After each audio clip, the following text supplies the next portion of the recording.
Yes, Hare Krishna. Would like to welcome everyone to this session.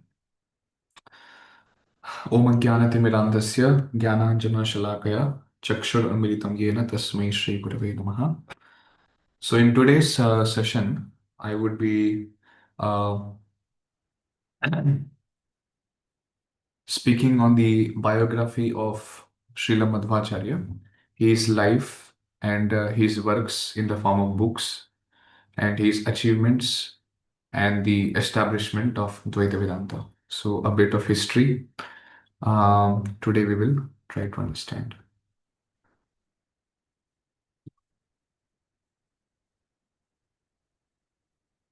So Madhva's hagiology, predecessors of Madhva.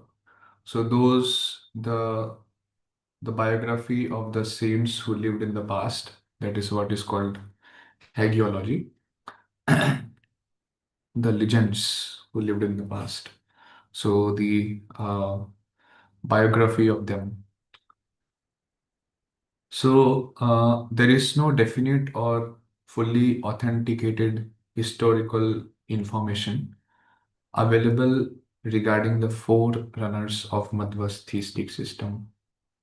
Before Madhvācārya, so there is no account of any predecessors who established in a, like, for example, in a Sampradayic manner as how Madhvācārya did, and how uh, elaborately and um, Madhvācārya has preached these Dvaita Vedanta. So before Madhvācārya, not anyone, or we don't have any information who has done that. And whatever limited information exists about Madhva's predecessors is mainly recorded by Narayan Panditacharya in his work Mani Manjari. So Narayan Panditacharya was a great Dvaita philosopher. In his work Mani Manjari, he has accounted this.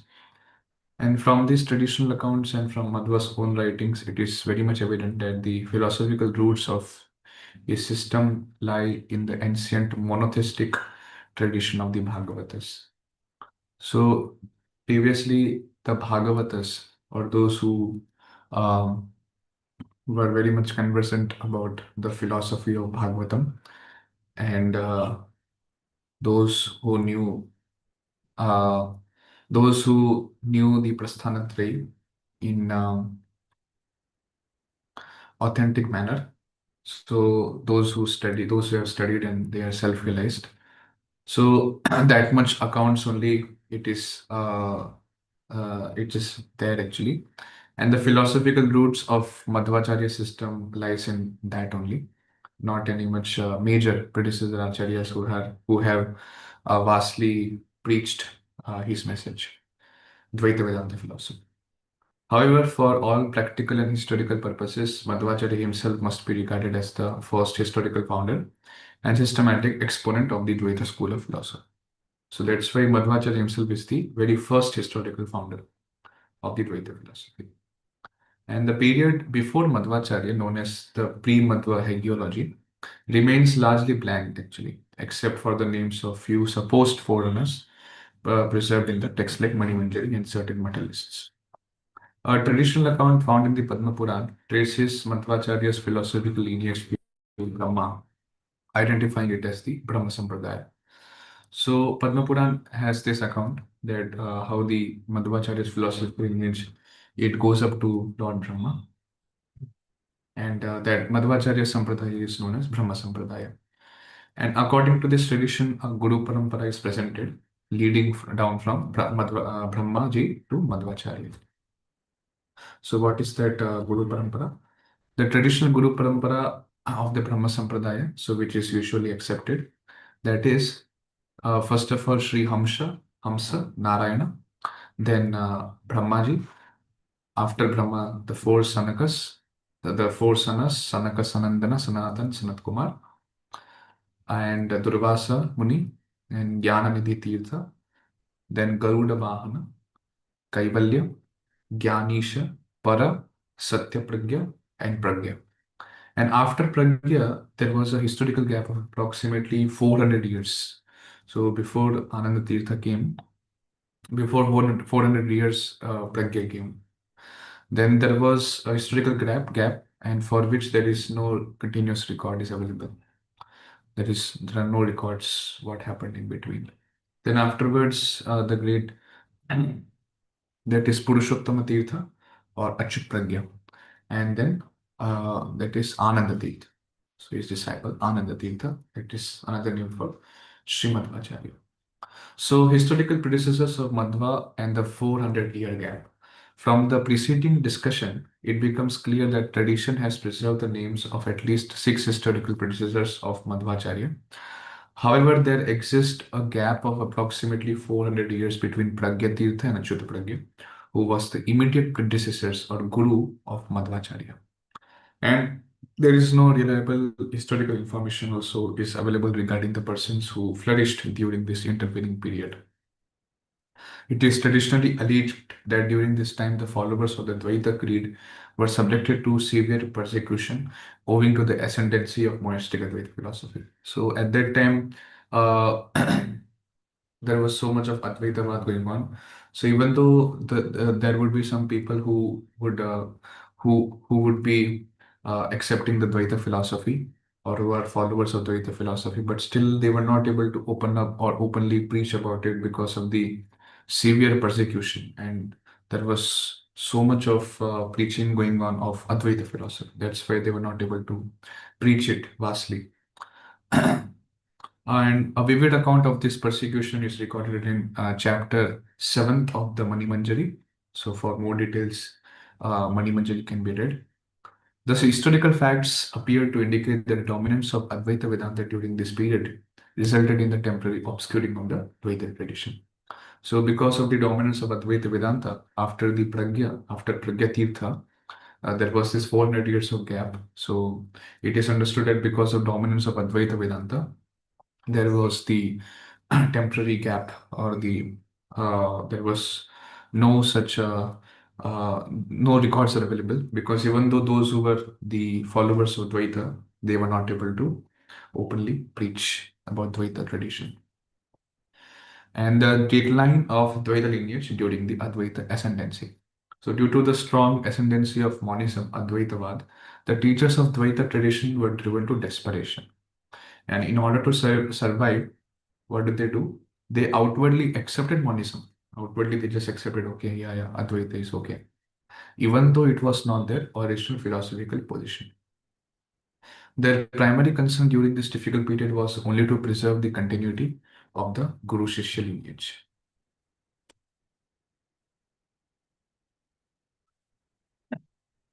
And over 2 or 3 generations, once the period of persecution had passed, these quasi monists gradually became full monists.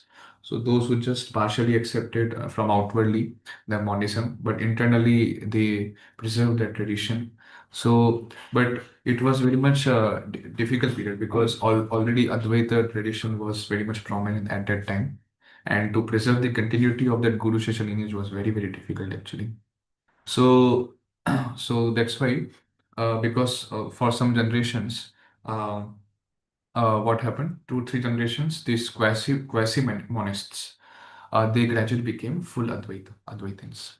And as a result, what happened? They lost awareness, even though they came in the lineage of this Dvaita tradition, but still, because of because of the influence of Advaita philosophy at that time, they lost awareness of their original Dvaita antecedents, and this condition continued until the time of Achyuta Pragya. Because of this situation, there is no genuine historical or philosophical works on Dvaita were written or preserved during this period. So before that, before Achyuta Pragya, there is no historical or any philosophical works, especially of for Dvaita tradition. And this explains why Madhvācārya does not cite any historical works of his predecessors. So this is very much important. That's why Madhvācārya does not quote his predecessors Acharya. Predecessor means the predecessor Acharya of Dvaita tradition, because it was very difficult at that time. So Achyut Pragya, the immediate predecessor of Madhvācārya. So the last figure in this lineage before Madhvācārya was Purushottam Tirtha, also known as Achyuta Pragya or Achyuta Preksha. So he was the sannyasa guru of Madhvācārya. And it is very much evident from Mahabharata Tatparya Nirnaya. It indicates that Achyuta Pragya was committed Advaitin actually, though of a distinct variety. So before Achyuta Pragya was also a committed Advaitin. And Madhvācārya as the historical founder of Dvaita Vedānta. So the first Vedantic work through which Madhvācārya received instruction from his teacher was the Ishta Siddhi of Vimuktatman. So the very first Advaita philosophy, which Madhvācārya was taught from his teacher, that was the Ishta Siddhi of Vimuktatman. So Vimuktatman was a very staunch Advaitin, and his book is called Ishta Siddhi. In Ishta Siddhi, whole of the Advaitavad is described elaborately, and Madhvācārya was taught. This was the very first book, Advaita book, which Madhvācārya was taught from his teacher. And what happened? This clearly establishes that Madhvācārya himself was the actual historical founder and systematic exponent of the Dvaita philosophy. Because even Achyuta Preksha also was himself, he was a committed Advaitin. So that's why Madhvācārya, after learning this Advaita philosophy, he did not like that, and he understood that there is a need to preach Dvaita philosophy very much strongly. So undoubtedly, the theistic philosophy taught by Madhva had a long and continuous background, and tracing back to the earliest and most fundamental sources of Hindu thought, namely the Vedic scriptures, Veda Shastra. However, no evidence exists of earlier individual writers who systematically connected this ancient Vedic tradition with Madhva's philosophical system. And this situation stands in contrast to Advaita and Vishishtadvaita, where figures like Shankaracharya and Ramanacharya were preceded by identifiable literary and philosophical traditions. The peculiar historical circumstances faced by the early Dvaita tradition made such continuous literary linkage impossible. Nevertheless, the absence of earlier connecting literature does not reduce the importance, textual authenticity, or intrinsic metaphysical value of the Dvaita system. So undoubtedly, the theistic philosophy taught by Madhvācārya, it had a long and continuous background, okay, namely the Vedic scriptures. But there is no evidence exists of earlier individual writers who systematically connected this ancient Vedic tradition with Madhva's philosophical system. So there were no any such writers who were able to connect ancient Vedic tradition with the Madhvācārya's philosophical system. So why the history of Dvaita literature begins with Madhvācārya? Ultimately, every philosophical lineage must end somewhere, after which the only valid appeal can be made either to the basic scriptures or to the logical foundations on which system is built. For this reason, Madhvācārya deliberately bypasses all his historical predecessors, including Achyuta Pragya, in his philosophical works. So that's why if any lineage or anything new is going to start, so there should be some philosophical lineage must end somewhere, after which the only valid appeal can be made either to the basic scriptures or to the logical foundations on which system is built. Madhvācārya in his writings, he does not even quote, he just bypasses all his historical predecessors, including Achyuta Pragya. Madhvācārya explicitly claims that he received his inspiration directly from Bhadara and Vyasadeva, the author of the Brahma Sutra. So that's what Madhvācārya also met Vyasadeva, and he directly just claims that he received his inspiration directly from Bhadara and Vyasa. And throughout his writings, Madhva acknowledges no other teacher than Vyasadeva. And significantly, he does not mention even once the name of Achyuta Preksha in any of his works. So there is no mention of in his work, he is mentioning the name of Achyuta Preksha. This omission was not intended as disrespect, nor was it taken as such by Achyuta Preksha. But since he was Advaitin, committed with Advaitin before, so because of the influence of Advaita Vad that time, until Madhvācārya came. So that's why even he does not quote Achyuta Preksha in his writings. Consequently, the history of Dvaita literature in the proper and strict sense begins with Madhvācārya himself. So the date of Madhvācārya, the historical controversy. What is the date that has to be ascertained? So there has been a long controversy regarding the date of Madhvācārya, extending over nearly a century of scholarly discussion. And two main dates were traditionally proposed. So that is the 12th century, that is 1 1199 AD as the year of birth based on a passage in Madhva's Mahabharata Nirnayam. And in the Shaka era, some suggest that uh, the Shaka era, 1040 to 1120, that is in AD 1118 and 1198 AD. So as suggested in certain genealogical and chronological tables of the Uttaradi and other matters. So this is also another opinion that this was the date, which is actually suggested by other in other genealogical tables in Uttaradi and other matters. And this controversy has been largely resolved by the discovery and publication of inscriptions of Narahari Tirtha, especially the inscription dated Shaka era 1203, or it is 1281 AD. Narahari Tirtha was a direct disciple and the second successor of Madhva to the Pitha. So that's why his inscriptions were very much important, and it resolved the discovery and publication of the what exactly the date was. So these inscriptions established that Narahari Tirtha was active in Kalinga between 1264 and 1293 AD. They further indicate that he served as a prime minister of the kingdom between 1281 and 1293 AD. If the statement of the Mahabharata Nirnaya were taken literally, Madhva would have lived only until 1278 AD. You see? So if in Mahabharata Nirnaya statement, if we take 1199 AD, then it is told that he actually had a lifespan of 79 years. But as mentioned in the Anumadhva Charita of Rishikesha Tirtha. So it is explained that he lived a lifespan of 79 years. However, this uniform testimony of the materialists, so it is uh, does not support this restricted chronology. Yes, in Uttaradi Matas, if we see, it is written that Madhvacharya came at 1118 and he disappeared 1119. But in Madhvacharya's Mahabharata, it is written 1199 AD as the birth year. So that's why if we consider that one, then Madhvacharya would have lived until 1278 AD. And according to the uniform testimony of the Mathalist, Madhvacharya was succeeded on the Pitha by Padmanabha Tirtha, who occupied it for 7 years. So in the Mathalist, so after Madhvacharya, Padmanabha Tirtha was enthroned. He was there in the Mathadipata.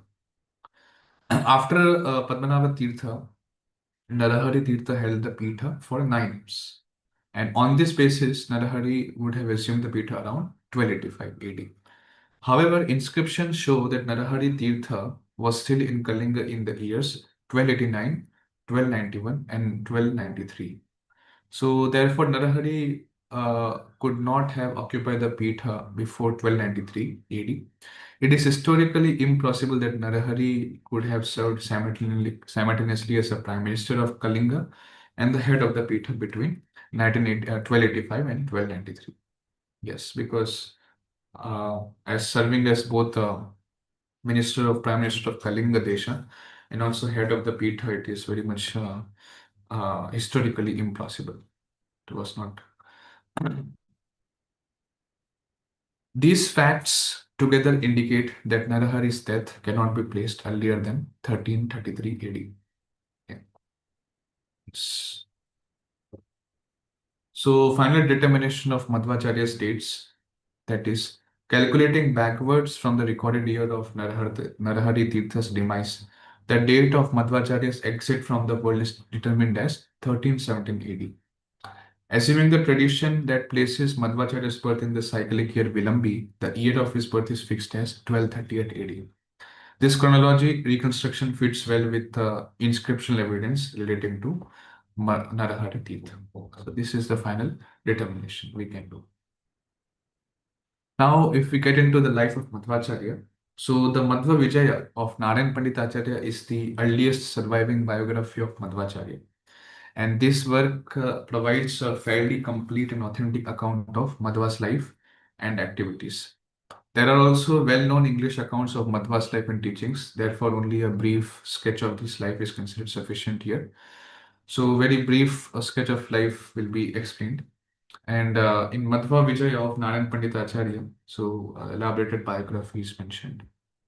So Madhvacharya was born to Tulu Brahman, parents of humble status, and his birthplace is Pajaka Kshetra, a village about 8 miles southeast of Udupi in the South Kannada district of present-day Karnataka. His father's family name was Naddantaliya, whose Sanskrit equivalents are Madhyageha and Madhya Mandira. So, although his personal name is not explicitly stated in the Madhva Vijaya, it is inferred from an allusion in the Bhava Prakashika that his name may have been Narayana, and his original given name was Vasudeva. So, Madhvacharya's original name given was Vasudeva. And at the age about of 7, Madhvacharya underwent the Upanayana ceremony, and he then pursued a course of Vedic and Shastra studies. His early education was under a teacher belonging to the Totan family, the Pugavana family. Then afterwards, his renunciation and initiation of Madhvacharya. So after completing his early Vedic and Shastra education under a teacher of the Totan family, the next major event in Madhva's life was renunciation. And Madhva is believed to have embraced renunciation at about the age of 16. His intensive study of the Shastras had created in him a deep dissatisfaction with the prevailing philosophy of Mayavad. So, intensive study he did of Shastras, and for that, because of that, he had a deep dissatisfaction about the Advaitavad. So he wanted to preach Dvaitavad. He refuted the Mayavada philosophy. He developed a strong resolve to revive the realistic theism of the Veda Shastras, restoring to its original purity.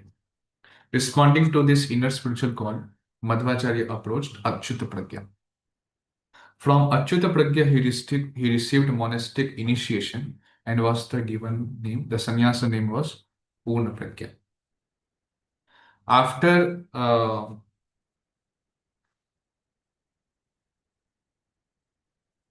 After his monastic initiation, Madhva spent some time studying Vedantic classes, beginning with the Ishtasiddhi of Vimuktatman. And frequently, philosophical disagreements between guru and disciple soon brought these studies to an end.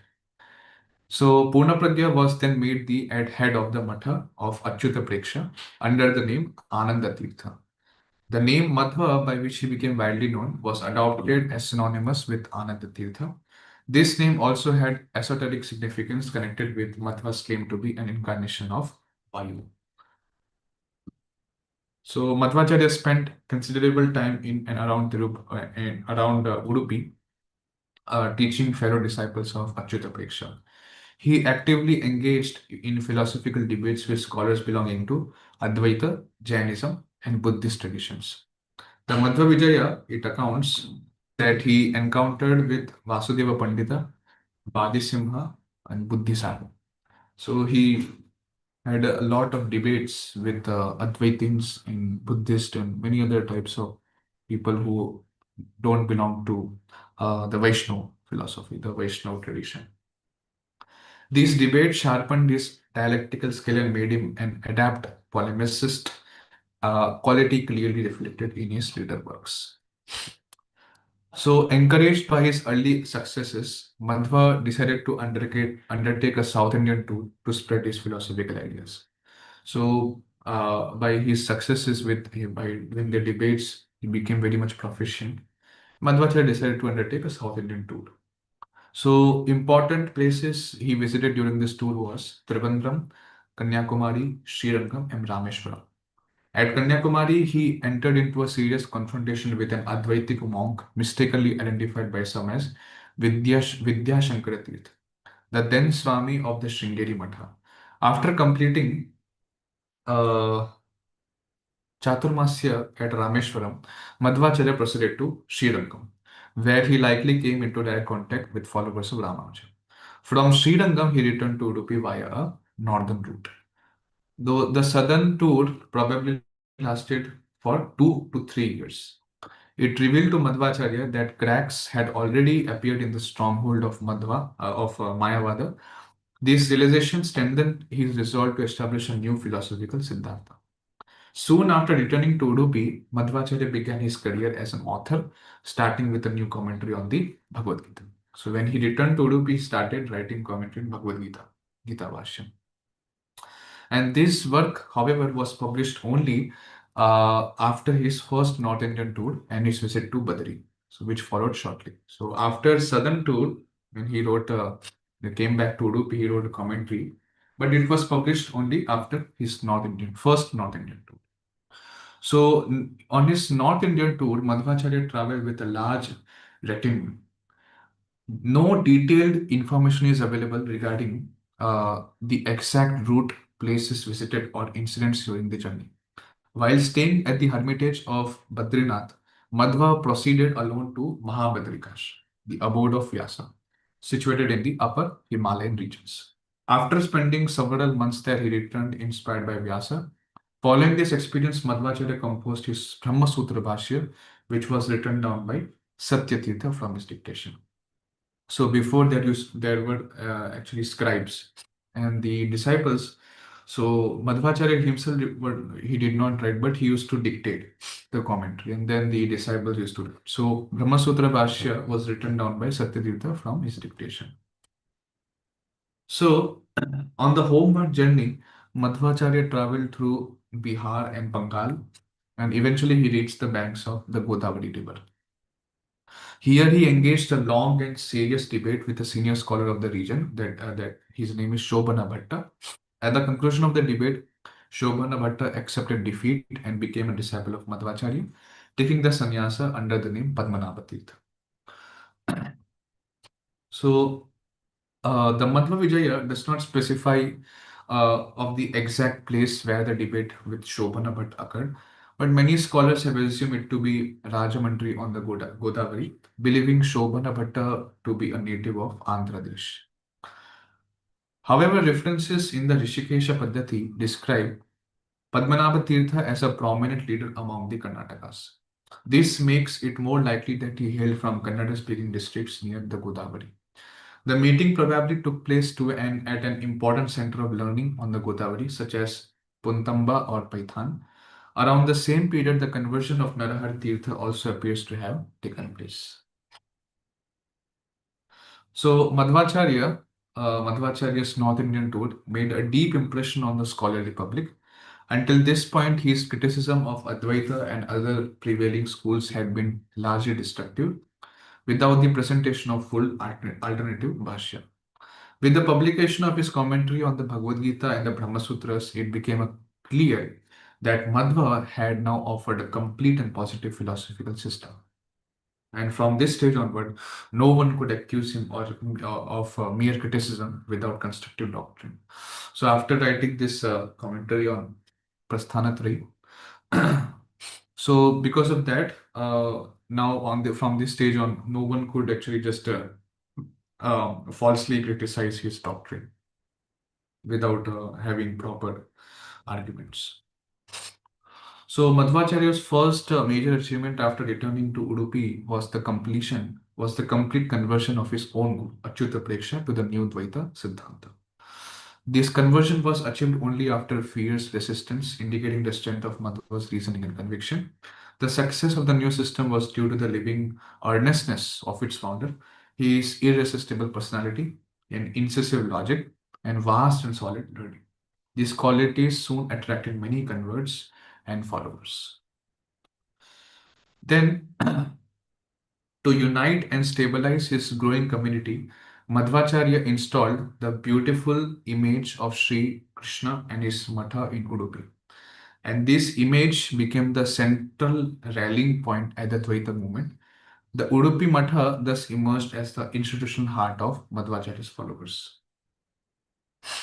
So to unite and stabilize his growing community, Madhvacharya installed the beautiful deity of Sri Krishna at his Mata in Udupi, which is also currently there. And this deity became the central rallying point of the Dvaita movement. So Madhvacharya introduced several religious reforms and ritual modifications among his followers. And one major reform was the replacement of animal substitutes made of flour with living animals in certain Vedic sacrifices. He also insisted on the strict observance of Ekadashi fasts.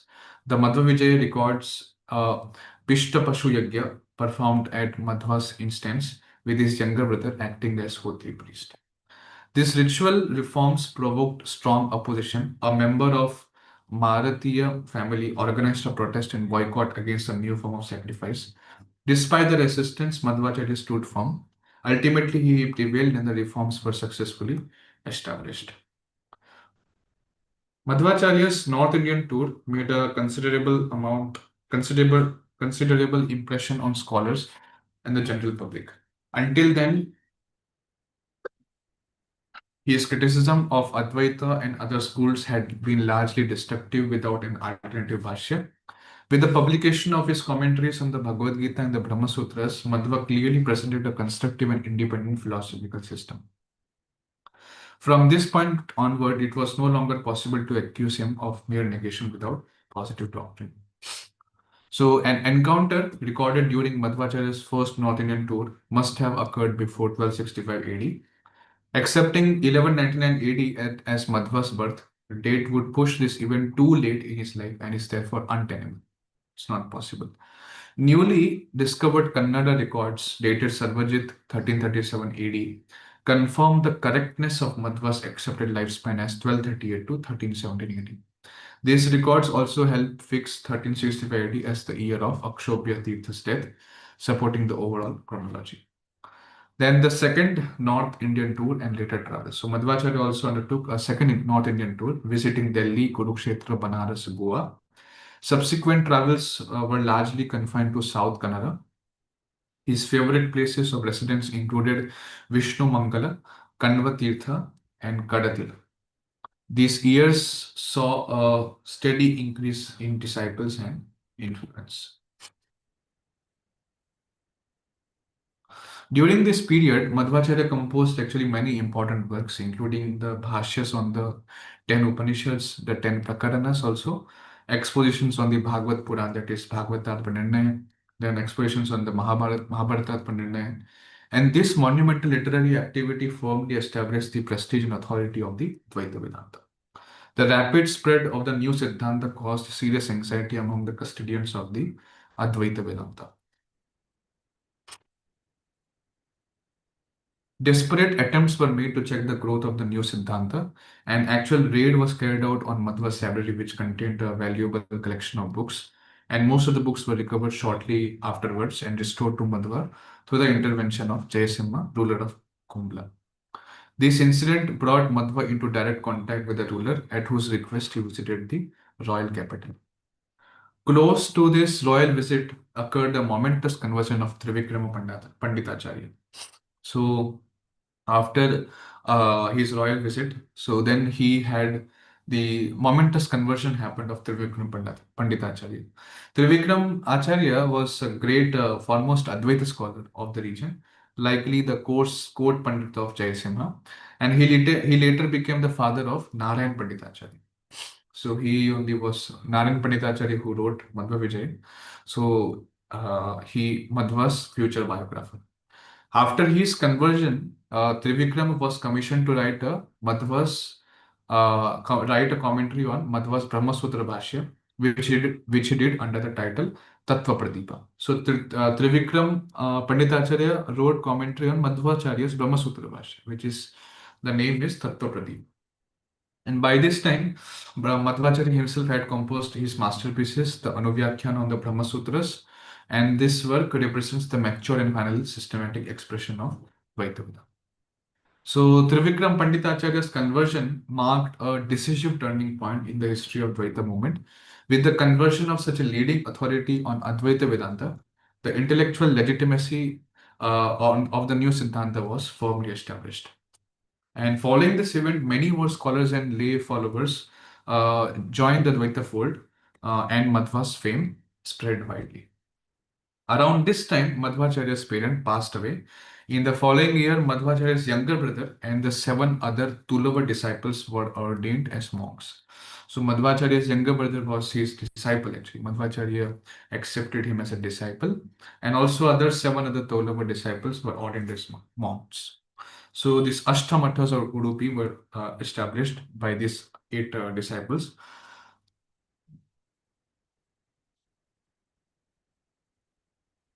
The establishment of the Ashtamathas ensured the institutional continuity of the Dvaita tradition. And Madhvacharya's final years, so the last years of Madhva's life were spent primarily in teaching and worship. During this period, he likely composed his final works, Nyaya Vivarana and Karma Nirnaya and Krishnamrita Mahatmya. So after writing all these books and preaching so fiercely and defeating and refuting all the Advaita philosophy, his mission was now completed, and his teachings had gained wide acceptance. So completion of the mission and his legacy. Madhvacharya had the satisfaction of seeing his message well received in his own region and beyond. His works were placed on a firm and enduring foundation. He had gathered around him a band of devoted and capable disciples fit to propagate his teachings throughout the country. Recognizing that his task was finished, he withdrew from active public life, entrusting the future to his disciples. In his final exhortation, drawn from his favorite Aittariya Upanishad, he urged his disciples not to remain idle but to go forth and preach the truth. So, disciplines of Madhvacharya. So, Madhvacharya disappeared from mortal view on the ninth day of the bright half of the month of Magha in the cyclic year Pingala, that is 1318 AD.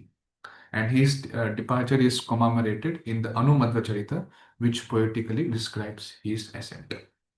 So, this was all of the biography of Sri Madhvacharya.